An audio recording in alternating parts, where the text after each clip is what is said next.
Good morning children. आज हम लोग संस्कृत में चैप्टर 2 व्याकरण पढ़ेंगे। व्याकरण तो व्याकरण में सबसे पहले पढ़ेंगे स्वर। देखिए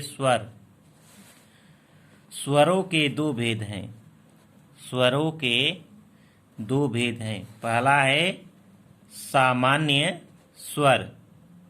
पहला है सामान्य स्वर और दूसरा है संध्याक्षर या मिश्रित स्वर। संध्याक्षर या मिश्रित दो स्वरों से मिलकर बना हुआ स्वर। तो देखिए सामान्य स्वर के पुनः दो भेद हैं। सामान्य स्वर के दो भेद होते हैं। स्वर के दो भेद हैं और फिर सामान्य स्वर के दो भेद हैं।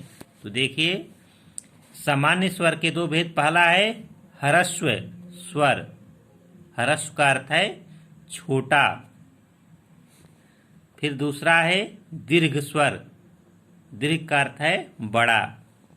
ह्रस्व स्वर तो देखिए कौन सा है, ओ, ई, उ, री, ली। ये जो 5 स्वर है ये ह्रस्व स्वर हैं।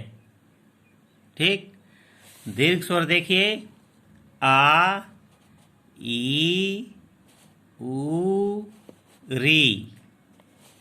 ये जो 4 स्वर है दीर्घ स्वर है। फिर देखिए मिश्रित स्वर। पहला देखिए ए जो है मिश्रित स्वर है। दूसरा ए और तीसरा ओ, चौथा है औ। ये 4 जो स्वर हैं मिश्रित स्वर हैं। ठीक। आगे देखिए व्यंजन। व्यंजन के 3 भेद हैं। व्यंजन के 3 भेद हैं। पहला है स्पर्श व्यंजन। पहला जो है स्पर्श। दूसरा है अंतस्थ। और तीसरा है ऊष्म व्यंजन। तो देखिए स्पर्श व्यंजन में देखिए स्पर्श व्यंजन में 5 वर्ग बनाए गए हैं। क वर्ग, च वर्ग, ट वर्ग, त वर्ग और प वर्ग। स्पर्श व्यंजन में 5 वर्ग होते हैं। तो पहला है क वर्ग। क वर्ग में क, ख, ग, घ, ङ। ठीक। च वर्ग में देखिए च, छ, ज, झ, य। ट वर्ग में ट, ठ, ड, ढ, ड़। त वर्ग में त, थ, द, ध, न। प वर्ग में प, फ, ब, भ, म। तो ये कितने वर्ग हुए? 5 वर्ग। तो पांचों को मिलाकर कितने अक्षर हुए? 25, 25।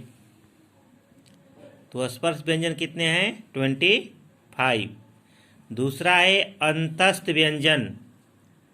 अंतस्थ व्यंजन वर्ण देखिए कौन सा है, य, र, ल, व। ये जो 4 व्यंजन है अंतस्थ वर्ण कहलाते हैं। ये 4 व्यंजन जो है अंतस्थ वर्ण कहलाते हैं।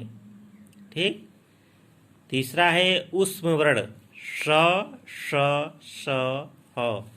ये जो 4 है ऊष्म वर्ण है। ठीक।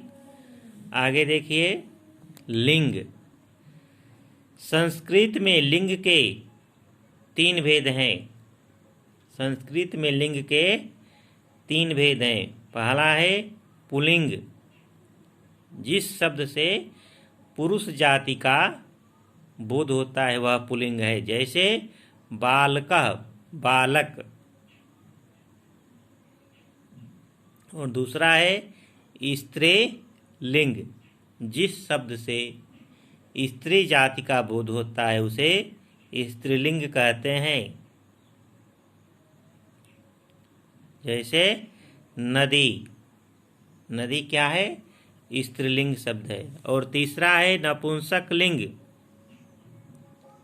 जिस शब्द से स्त्री या पुरुष जाति का बोध नहीं होता है, उभयलिंग का बोध होता है, वह नपुंसक लिंग होता है। जैसे फलम, जिसमें कोई जीव का बोध नहीं होता है वह नपुंसक लिंग है। जैसे फलम। ठीक।